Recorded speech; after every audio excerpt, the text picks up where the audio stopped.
작가 버나드 로지라는 사람이 있습니다. 이분이 신발 아가씨라는 동화를 썼습니다. 그림과 같은 책인데요. 한 동네에 신발 가게가 있습니다. 그 신발 가게의 이름은 신발 아가씨네라는 신발 가게예요. 그 신발 가게에는 없는 신발이 없습니다. 정말 많은 신기한 신발들이 있는데 저마다 사연이 있는 사람들이 그 신발 가게를 찾아와서 자기에게 맞는 신발, 자기가 원하는 신발을 사서 가는 것이죠. 어떤 사람은 이렇습니다. 향수병에 걸린 사람이 있어요. 또 어떤 사람은 형보다 더 키가 크고 싶은 동생이 있습니다. 또 어떤 사람은 007 버금가는 아주 비밀이 많은 그런 사람이 있어요. 또 어떤 사람은 더 높이 통통 튀어오르고 싶은 그런 발레리나도 있습니다. 모두가 원하는 신발을 사서 그것을 신고 밝은 웃음을 되찾게 되는 것이죠. 왜냐하면 발에만 꼭 맞는 신발을 산 게 아니라 마음에도 꼭 맞는 신발을 얻었기 때문인 것입니다.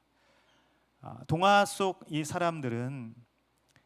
사람들이 산 그 신발은 단순히 한 켤레의 그 신발이 아니라 그들의 가슴 속 깊이 간직한 꿈과 희망이었다라는 것이죠. 동화의 이야기를 했는데 여러분 하나도 즐겁지 않으시군요.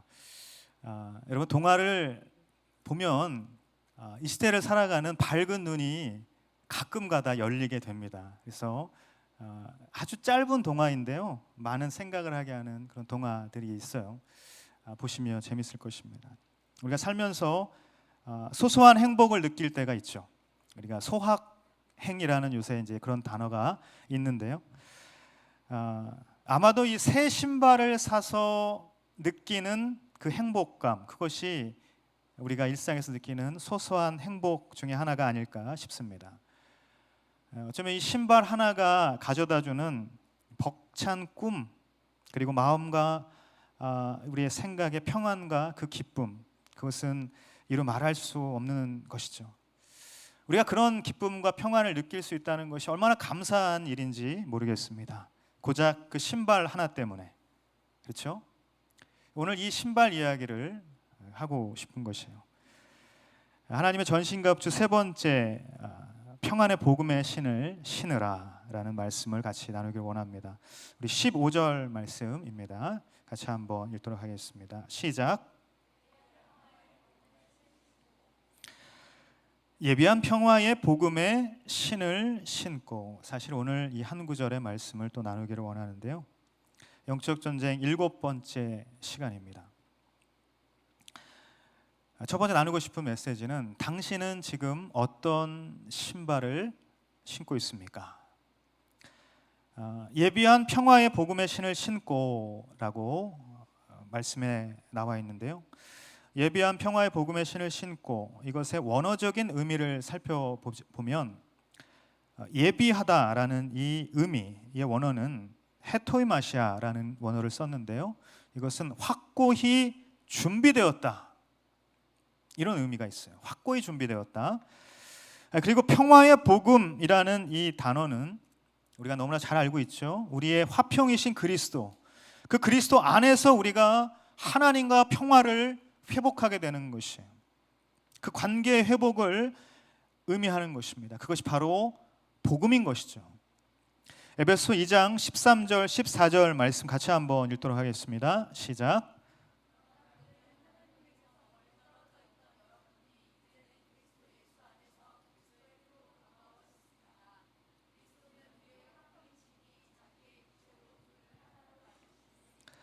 아멘.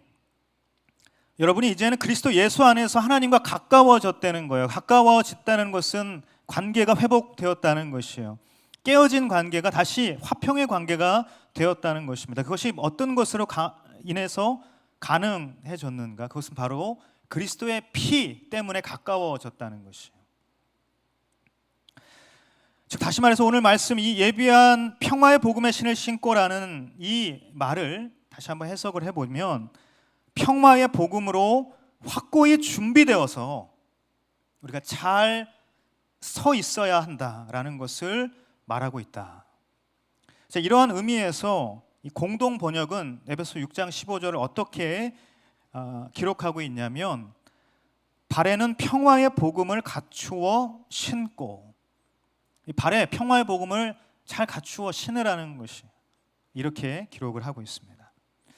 더러워진, 그래서 우리가 하나님과 분리된 그 신분, 그 모습, 그 상황, 그것을 우리 주 예수 그리스도의 보혈의 은혜로 말미암아서 우리는 정결함을 얻고 깨끗하게 되고 우리의 모든 죄악이, 우리의 모든 허물이 씻겨지면서 하나님과 가까워지는 그 십자가의 은혜를 우리가 누리게 되는 것이죠. 이것이 바로 복음인 것이에요.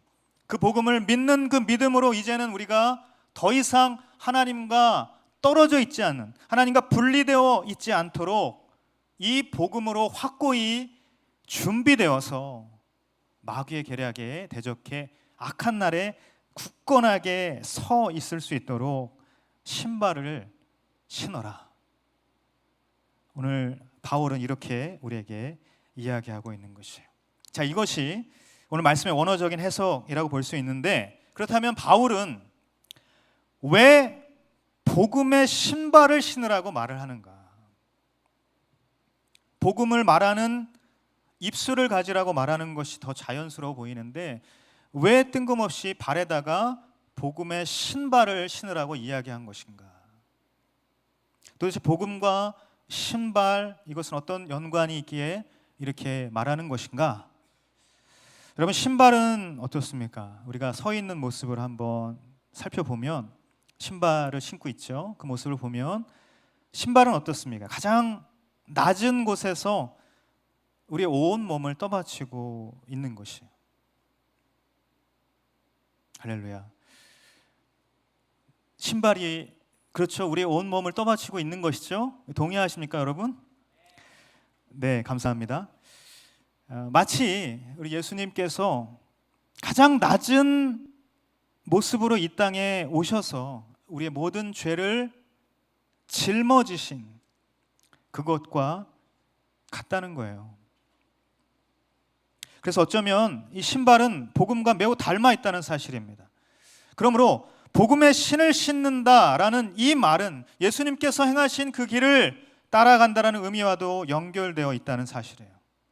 사랑하는 여러분, 그렇다면 우리가 과연 이 복음의 신을 신고 있는가? 예수님의 행하신 그 길을 따라가고 있는가? 저와 여러분은 지금 어떤 신발을 신고 있는가? 우리가 이것을 생각하지 않을 수 없습니다.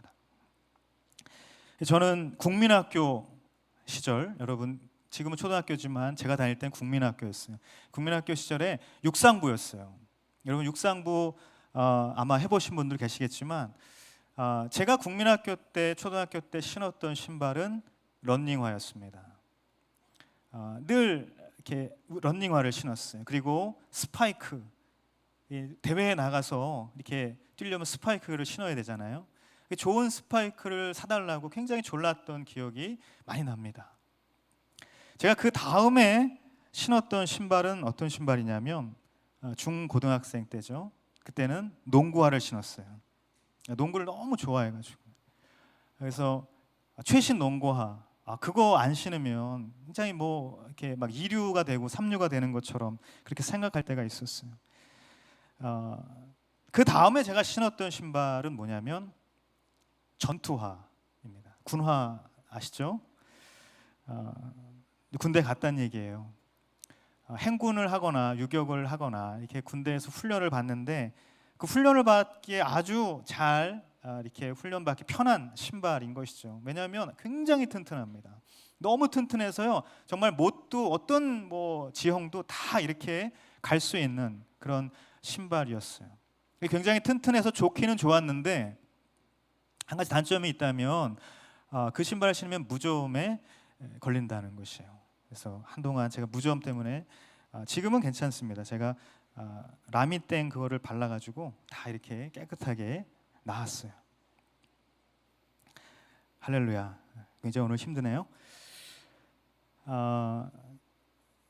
근데 군화에 또 다른 또 그 용도가 있었는데요. 여러분 군대 갔다 오신 분들 잘 알겠지만 군화를 신고 족구를 하면 정말 강력한 스파이크를 할 수 있다는 것입니다. 그래서 보통 이제 군화를 신고 그 족구를 하면 고참들한테 혼납니다. 그렇게 하지 말라고. 그래서 늘 이렇게 활동화를 나눠주는데 그것을 신고 했던 기억이 나는데요.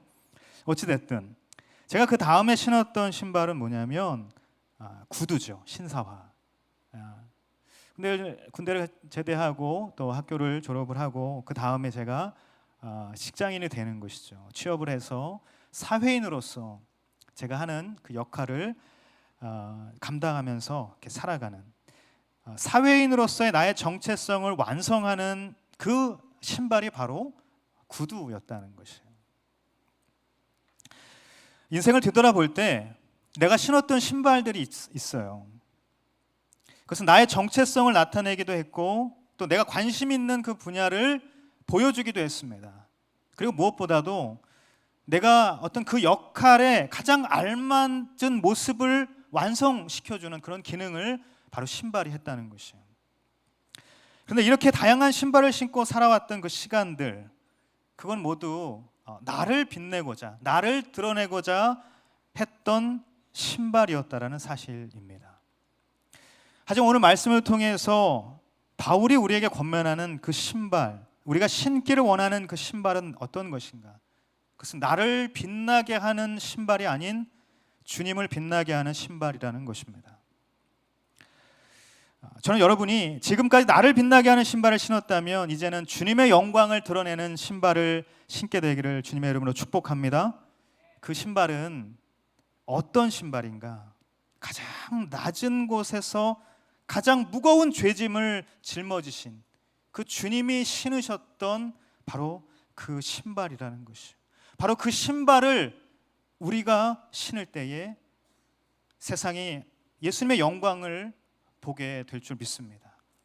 이사야서 52장 7절 말씀 우리 다 같이 한번 읽어보도록 하겠습니다. 시작. 좋은 소식을 전하며 평화를 공표하며 복된 소식을 가져오며 구원을 공표하며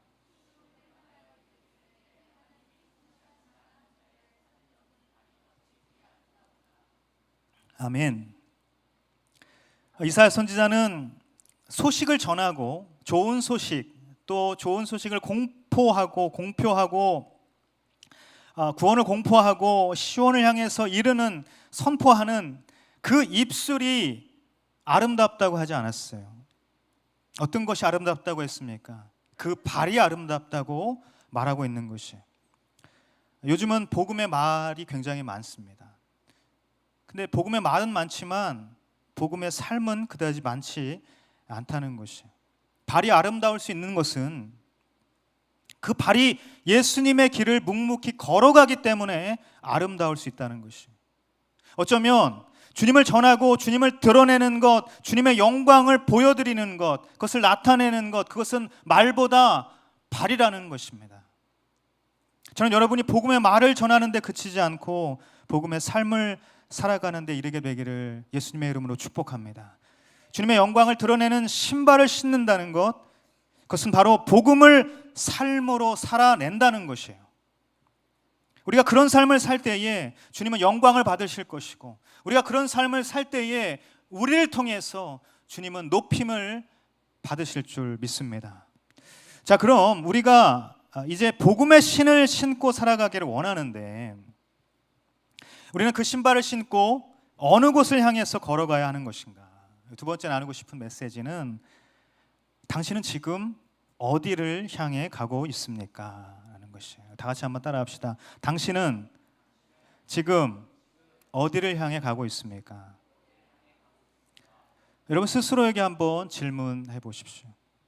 성경의 많은 사람들은 가라라는 하나님의 명령을 들었습니다. 창세기 12장 1절 개역 개정 말씀인데요. 같이 한번 읽도록 하겠습니다. 시작. 여호와께서 내가 내게 가라. 아멘. 본토 친척 아비집을 떠나서 내가 내게 보여줄 땅으로 가라라고 말씀하고 있습니다. 아브라함은 모든 익숙한 것을 떠나서 어디인지 모르지만 하나님께서 가라고 하신 그 땅을 향해서 가는 것이에요. 분명 그곳은 예비하신 곳이라고 말씀하시고 그곳으로 나를 이끌어 가실 것이다. 하나님은 약속의 말씀으로 이야기하고 있다는 것입니다. 근데 그 본문에 보면 내가 내게 보여줄 땅이라는 이 원어를 잘 살펴보면 하아레츠라고 되어 있어요. 하아레츠라는 것은 뭐냐면 이 하라는 것은 정관사입니다. 영어로 말하면 더라는 것이에요. 바로 그 땅이라는 것이에요. 분명히 하나님께서는 예비하신 땅이 있다는 것이에요.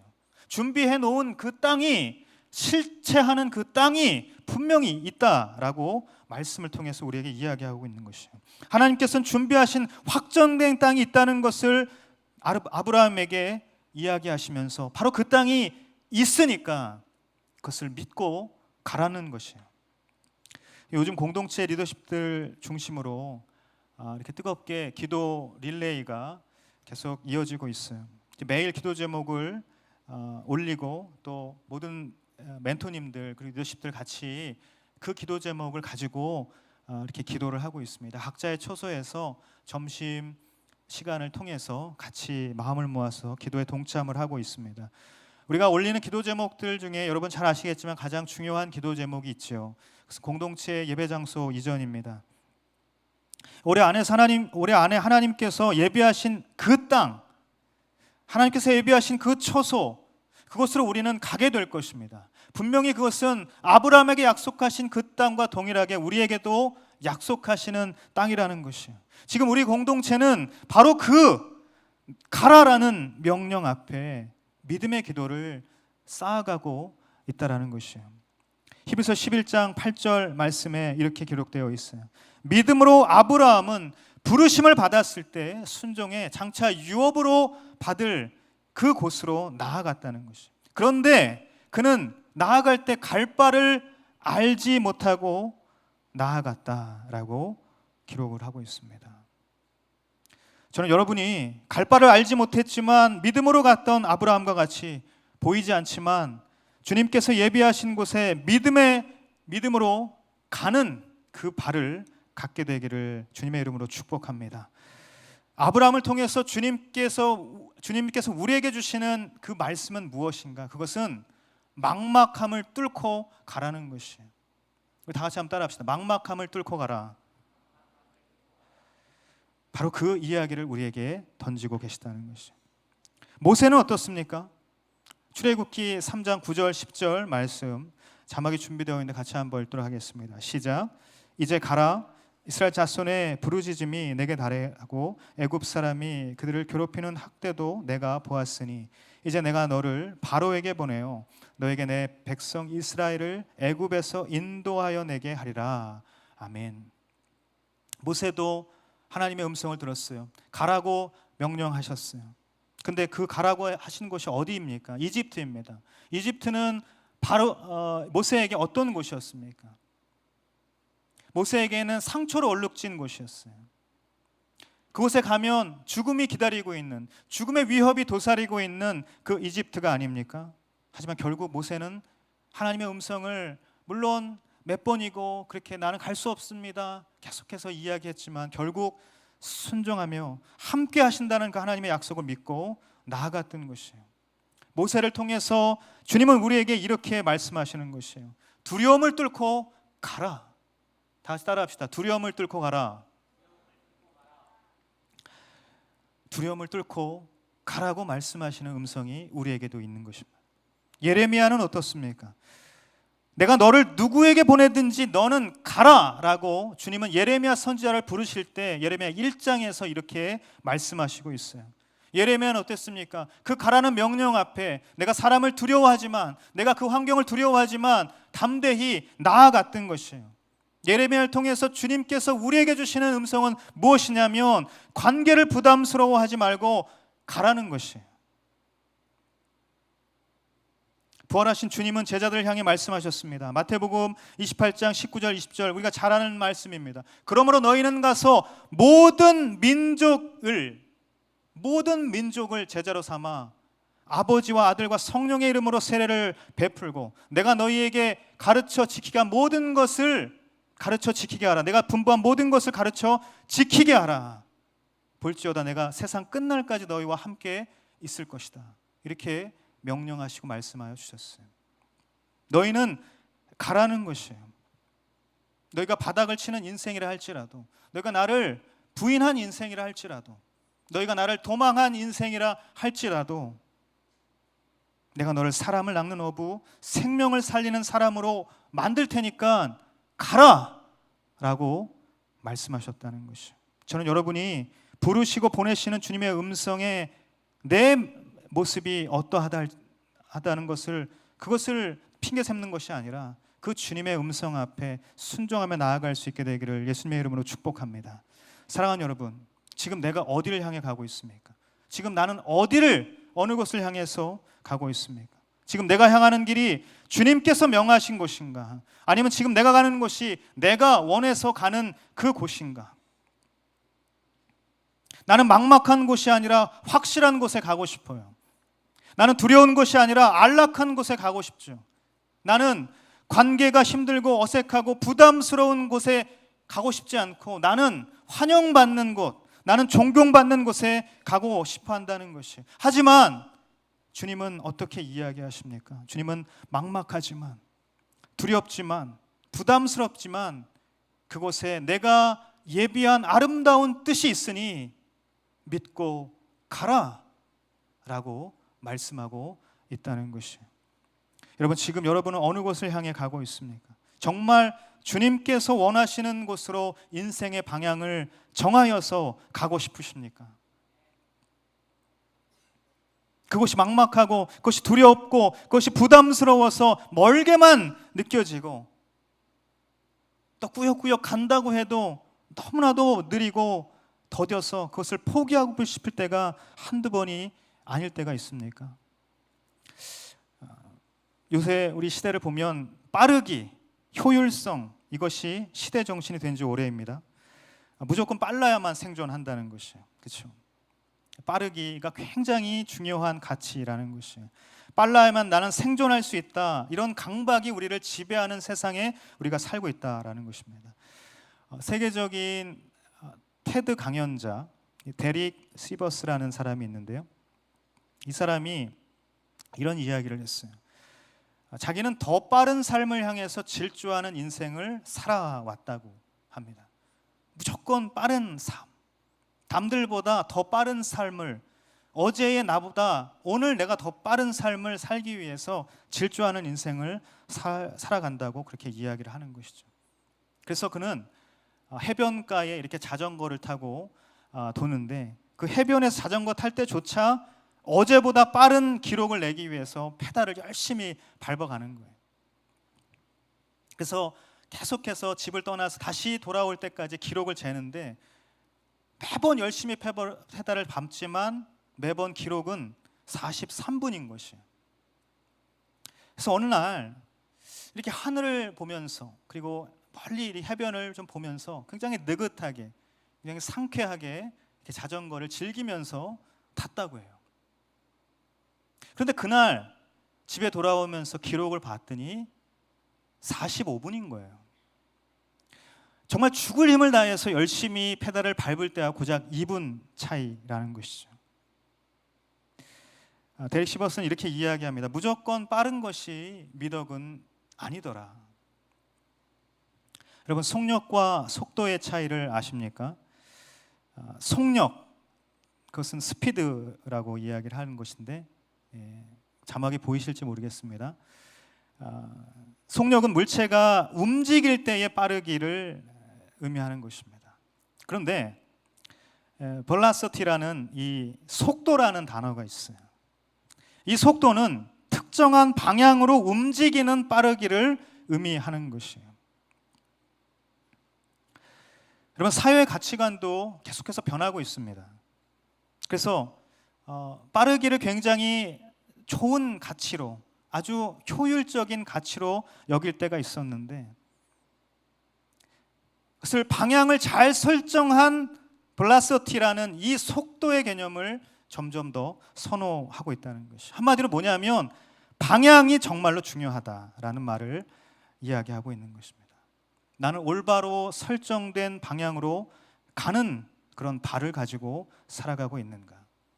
오늘 우리 모두는 이 질문 앞에 서 있는 것입니다. 우리는 모두 하나님께서 가라고 명하신 곳이 있어요. 하나님께서 부르신 곳이 있고 하나님께서 보내시는 바로 그곳이 있습니다. 즉 벨라서티라는 이 개념으로 본다면 특정한 방향은 이미 우리에게 올바르게 설정되어 있다라는 것이에요. 그렇다면 남은 것은 무엇입니까? 그것은 그것을 향해서 가는 그것을 향해서 발걸음을 내딛는 그 신발을 내가 신고 있느냐, 이것이 문제라는 것이에요. 오늘 말씀을 통해서 주님은 우리 모두에게 이렇게 말하고 있습니다. 인생의 길 위에서 발에 신을 신고 있어야 할 신발이 있는데 그것이 필요한데 그것이 바로 평화의 복음의 신이라고 말씀하고 있다는 것이에요. 그 이유는 무엇인가? 그 신발을 신어야만 내가 가고자 하는 곳이 아니라 하나님께서 원하시는, 주님이 보내시는 곳으로 내가 걸어갈 수 있기 때문이라는 것이에요. 성경에 나오는 많은 하나님의 사람들을 보십시오. 모두 다 하나님의 방향으로 그들의 삶의 방향을 정했어요. 그 하나님의 방향을 바라보고 가는 발을 가지고 있었다라는 것이에요. 물론 저마다 빠르기는 달랐습니다. 하지만 그것은 문제가 되지 않았어요. 각자의 빠르기가 다르지만 가다 보면 결국 주님께서 말씀하신 그곳에 다다르게 되었다라는 것이죠. 우리의 인생도 마찬가지죠. 우리가 마라톤의 완주를 꿈꾼다면 자기 페이스를 유지하는 것이 굉장히 중요하듯이 부르심의 표대에 다다르기를 우리가 원한다면 우리의 빠르기, 나만의 빠르기를 유지해야 한다는 것이에요. 남들보다 느리다고 여러분 걱정되십니까? 남들보다 느리다고 걱정하지 마십시오. 내가 느리다고 하나님도 느린 것은 분명히 아닐 것입니다. 하나님은 알맞은 속도를 가지고 계시고 알맞은 때와 방법을 분명히 가지고 계신 분이에요. 하나님께 설정한 방향으로 우리가 가기만 한다면, 그 방향으로 우리가 발길을 내딛고 걸어가기만 한다면 하나님은 나에게 가장 알맞은 도착 시간, 그것 또한 창조하실 수 있는 분이기 때문입니다. 당신은 어느 곳을 향해 가고 있습니까? 평화의 신을 신고 주님께서 원하는 인생의 방향을 향해서 걸어갈 수 있는 저와 여러분이 되시기를 주님의 이름으로 축복합니다. 자, 그렇다면 우리가 이제 복음의 신발을 신었어요. 그리고 주님께 우리의 인생의 방향을 정하였습니다. 그래서 우리는 가는 발을 가졌어요. 자, 그렇게 가는 인생의 여정이 우리 앞에 있는데 그 인생의 여정에서 우리가 넘어지지 않고 주저하지 않으려면 때로는 우리는 잘 설 수 있는 발을 가져야 한다는 것입니다. 마지막으로 나누고 싶은 메시지는 당신은 지금 어떻게 서 있습니까? 다시 한번 따라합시다. 당신은 지금 어떻게 서 있습니까? 여러분 어떻게 서 있습니까? 아니 지금 앉아 계시지만 여러분 지금 여러분의 삶의 자리 가운데 어떻게 서 계십니까? 발에 신을 신고 할 수 있는 첫 번째는 분명히 걸어가는 것이에요. 근데 발에 신을 신고 할 수 있는 또 다른 것이 있는데 그것은 뭐냐면 서 있는 것입니다. 우리가 인생을 살면서 부단히 인생의 길을 걸어갑니다. 그렇지만 때로는 멈추어 설 때가 있다는 것이에요. 그런데 그때 우리가 앞으로 가지 못한다고 해서 우리의 인생이 패배자처럼 주저앉을 수는 없는 것이죠. 우리가 앞으로 가지 못한다고 해서 남들보다 뒤처질 것 같다는 그런 마음 때문에 우리가 낙오자로서 살아갈 수는 없다라는 것이에요. 그래서 잘 서서 그 시간을 이겨낼 수 있는 발, 그것이 우리에게 필요한 것입니다. 저는 여러분이 잘 서서 이겨낼 수 있는 발을 갖게 되기를 예수님의 이름으로 축복합니다. 열왕기상 18장에 보면 우리가 잘 아는 엘리야와 바알 선지자들의 대결이 나오죠.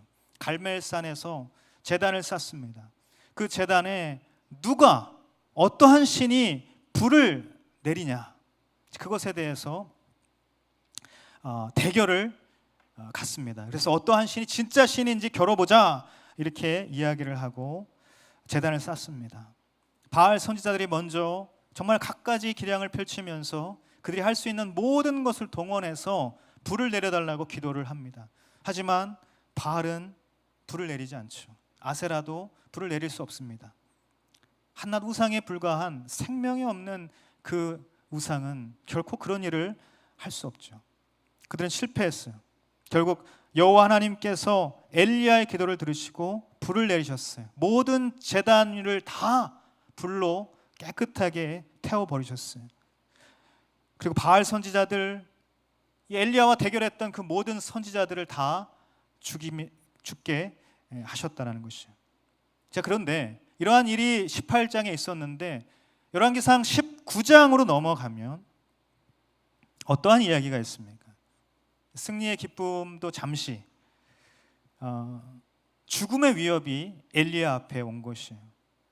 마치 열심히 걸어가고 있는, 열심히 사역, 하나님의 음성을 듣고 계속해서 우리 이스라엘 백성들을 위해서, 이 나라를 위하여서 열심히 달려가고 있는 엘리야인데 갑자기 멈추어 선 것만 같은, 갑자기 모든 것이 올스탑 되어 버린 것만 같은 그 상황이 엘리야에게 닥친 것이에요. 그러면서 엘리야는 이렇게 이야기를 합니다. 열왕기상 19장 3절에서 4절 말씀입니다. 같이 한번 읽도록 하겠습니다. 시작.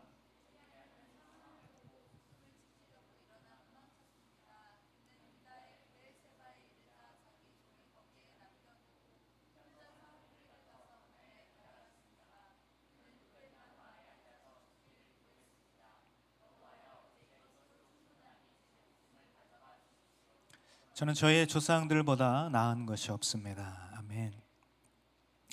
여러분, 엘리야는 가라고 명하셔서 갔고, 또 하라고 하셔서 했고, 싸우라고 하셔서 했어요. 주님께서 명한 대로 열심히 달려갔어요. 그런데 승리 뒤에 남은 것은 무엇인가? 여전히 득세하는 이세벨, 그 우상 숭배자들이었다는 것이에요. 숨가쁘게 달려갔지만 이제는 죽음이 자신의 앞에 놓여 있어요. 어떻게 보면 초라한 도망자 신세가 되어버린 모습이 엘리야의 모습이었어요. 그래서 신세를 한탄하면서 로뎀나무 아래에서 절규하면서 하나님, 나를 죽여주십시오, 내 생명을 앗아가 주십시오, 이렇게 절규하고 있는 것이요. 엘리야는 이세벨의 그 위협과 추격을 당하면서 아마 이렇게 느꼈을 것이에요. 하나님은 승리하셨을지 몰라도 나는 패배자일 뿐이구나. 나에게 영광스러운 과거가 있었는데 지금 내 모습을 들여다보니 어떤 권력자 앞에 초라한 도망자 신세, 패배자일 뿐이구나. 무능력한 내 모습을 볼 수밖에 없구나. 이런 마음을 느꼈을 것이라는 것입니다. 하지만 그런 엘리야에게 하나님은 천사를 보내주셨어요. 그리고 다시 힘을 내도록 위로해 주시고, 먹을 것을 주시고, 용기를 주시고, 뿐만 아니라 가장 중요한 그에게 사명을 주시고 비전을 다시 허락해 주셨다는 사실이에요. 여러분, 우리에게도 이런 일은 충분히 일어나고 있고 일어날 수 있습니다. 리더십으로, 순장으로, 다락방장, MC, 예배팀, 사역팀 열심히 헌신하고 섬겼어요. 그런데 여전히 내 인생은 변한 것이 없는 것만 같고, 여전히 나는 세상과 비교해서 초라한 인생인 것만 같고, 여전히 나의 자존감은 바닥을 칠 뿐이고, 그렇게 로뎀나무 아래에서 하나님께 원망하고 하나님께 한탄을 하는 모습, 그 모습이 우리 가운데 있다는 것이에요. 제가 얼마 전 오랜 시간 동안 열심히 기도하며 준비해왔던 그 예배 장소를 결정을 하고, 그것이 다 이제 마무리가 되고 거의 다 되는 분위기였어요. 우리에게 너무나도 알맞고 잘 준비되고 정말 우리가 가고 싶은 그 예배 장소라고 믿었어요. 그런데 거의 다 됐는데 마지막에 뜻밖의 상황이 발생했어요. 갑자기 모든 것이 올스톱 됐습니다. 이 상황에 대해서 아무도 어떻게 도움을 주지 않고 그저 그냥 수수방관할 뿐이었어요. 너무나 낙심이 됐어요. 도대체 하나님께서 왜 이렇게 하시는 것인가? 6개월 아닙니까? 6개월 기도를 하고 그렇게 열심히 찾았고 그렇게 기도하면서 하나님의 뜻을 구했는데 하나님, 우리에게 분명히 이곳을 말씀하여 주시지 않으셨습니까? 그런데 열심히 달려간 바로 그 지점에서 모든 것이 올스톱 된 거예요. 원망이 되고 도무지 이해가 되지 않았어요.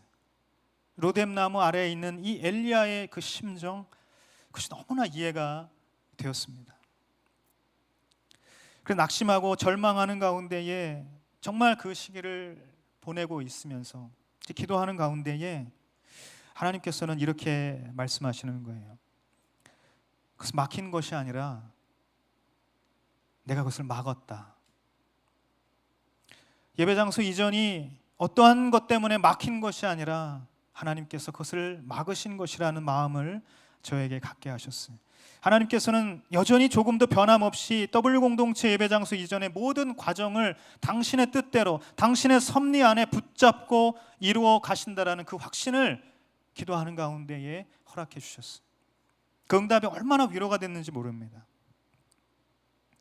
여러분, 며칠 전 제가 굉장히 몸이 좀 아팠는데요. 아프니까 슬프더라고요. 공동체가 굉장히 변화를 겪고 있고 열심히 무언가 제가 그 자리를 지키고 기도하며 잘 이끌어 가야 할 그 시기에 내가 잘 버티고 서 있지 못하는 것 같아서 너무 미안한 마음이 있고 또 한편으로는 슬픈 거예요. 그게. 하지만 오늘 말씀을 제가 준비하면서 하나님께서는 저에게 이런 깨달음을 허락하여 주셨어요. 잘 서서 버티고 이겨내는 발, 그것이 정말 필요하구나. 그리고 무엇보다 내가 그 복음의 신발을 신고 있다면 가장 낮은 곳까지 오셔서 나의 모든 부담과 나의 모든 짐을 온몸으로 짊어지시는 예수님 때문에, 그 예수님으로 인해서 내가 끝까지 잘 서 있을 수 있는 것이구나. 하나님 이런 깨달음을 저에게 허락해 주셨어요. 사도 바울이 로마에 가서 복음을 전하고 싶었어요. 뿐만 아니라 사도 바울은 로마를 넘어서 스페인까지 가고자 하는 비전이 있었어요. 그런데 그 사도 바울은 잡히는 신세가 되었어요. 예루살렘과 가이사라를 오가면서 2년 동안 재판이 지지부진했어요. 2년의 시간이 흐르고 나서 드디어 로마로 가는 배에 올라탔습니다. 그런데 로마까지 가는 그 항해 여정이 또 1년이 걸렸어요. 로마에 도착하고 나서 그는 2년 동안이나 아무것도 하지 못한 채 감금된 채 또 가택연금의 생활을 보냈어요. 바울에게 5년의 시간이 그냥 훌쩍 흘러갔습니다. 그는 굉장한 비전을 가지고 열심히 달려가고 싶은 마음을 가지고 있었어요. 로마도 가고 스페인도 가고 하나님을 향해서 예수님을 전하기 위해서 이 땅에 교회를 세우기 위해서 복음을 전하기 위해서 달려가고 싶었는데 모든 것이 멈춰버린 것만 같은 그러한 5년의 시간을 보냈다는 것이요. 아무것도 하지 못하고 붙잡힌 인생, 멈추어 서버린 것만 같은 인생으로 바울은 보였을지 모릅니다. 하지만 멈춘 것 같은 그 5년의 시간, 그 시간을 바울은 어떻게 보냈는가? 그 시간을 패배자로, 그 시간을 낙오자로 보내지 않았어요. 오히려 그 시간을 잘 서서 이겨냈던 것입니다. 저와 여러분에게, 그리고 우리 공동체에 바로 지금 당신은 어떻게 서 있습니까? 이 질문이 주어진다면 저는 여러분이 주저하지 않고 굳건하게 잘 서 있습니다 라고 대답할 수 있게 되기를 예수님의 이름으로 축복합니다. 여러분, 예수님께서는 지금 이 순간도 가장 낮은 곳에서 저와 여러분을 지탱하고 계시는 분이에요.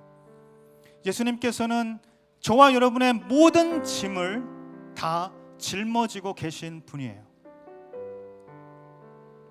평화의 복음의 신을 신으면, 내 마음 가운데 그 신발이 주어진다면, 내가 내 마음을 다하여서 그 신발을 신기를 원한다면, 정말 예비한 평화의 복음의 신을 내가 신는다면 그 사실을 여러분 알게 될 것이에요. 예수님이 얼마나 낮은 곳까지 오신 것이고, 예수님이 얼마나 많은 짐을 짊어지고 계신 것이고, 예수님께서 얼마나 고통스러워하시면서 내 마음의 그 마음의 찢어짐을, 그 마음의 고통을, 내 삶의 형편의 그 모든 어려움과 문제를 끌어안고 계시는가. 내가 예비한 평화의 복음의 신을 신을 때 나는 그것을 알게 되는 것입니다. 그러면 여러분, 정체되어 있다고, 뒤처진 것 같다고 더 이상 패배자나 낙오자로 자신을 방치하지 마십시오. 여러분이 주님을 의지하는 만큼 여러분은 잘 서서 이겨낼 수 있는 발을 갖게 될 것입니다. 한 주간 우리의 모든 삶 가운데에 너는 도대체 어디로 향해 가고 있느냐, 이 질문이 주어질 수 있어요. 그리고 또 이런 질문이 주어질 수 있습니다. 너는 지금 어떻게 너의 삶의 자리에 서 있느냐, 이런 질문이 우리 가운데 있을 수 있습니다. 바로 그때 주님께서 정해준, 주님께 나의 삶의 방향을 정해서 나는 가고 있습니다. 주님 손에 붙들려서 나는 굳건히 서 있습니다. 나는 그런 삶을 살고 있습니다. 주님 나를 버리지 마시고 나와 함께 동행해 주시고 나를 끝까지 인도해 주시서 하나님께서 원하시는 그곳에, 그 부르심의 표대에 내가 다다를 수 있도록 하나님 알맞은 속도로 나의 도착 시간을 정하여 주시고 하나님께서 나를 붙잡아 주시고 인도하여 주시옵소서. 하나님, 그러한 고백으로 내가 나아가기를 원합니다. 내가 그 고백으로 주님 앞에 기도하기를 원합니다. 하나님, 그 고백으로 한 주간의 삶을 살기를 원합니다. 이 고백이 저와 여러분의 고백이 되기를 간절히 바랍니다. 이 시간 우리 자리에서 한번 같이 일어나서 함께 기도하기를 원합니다. 이 고백으로 주님 앞에 기도하기를 원하는 자 있다면 이 시간 같이 일어나서 한번 기도하기를 원합니다. 하나님, 그렇습니다. 나에게 주어진 그 질문, 나는 지금 어떠한 신발을 신고 있는가? 나는 지금 어느 곳을 향해 가고 있는가? 나는 지금 나의 삶의 자리 가운데 어떻게 서 있는가? 하나님, 이 질문이 나에게 주어질 때에 예비한 평화의 복음의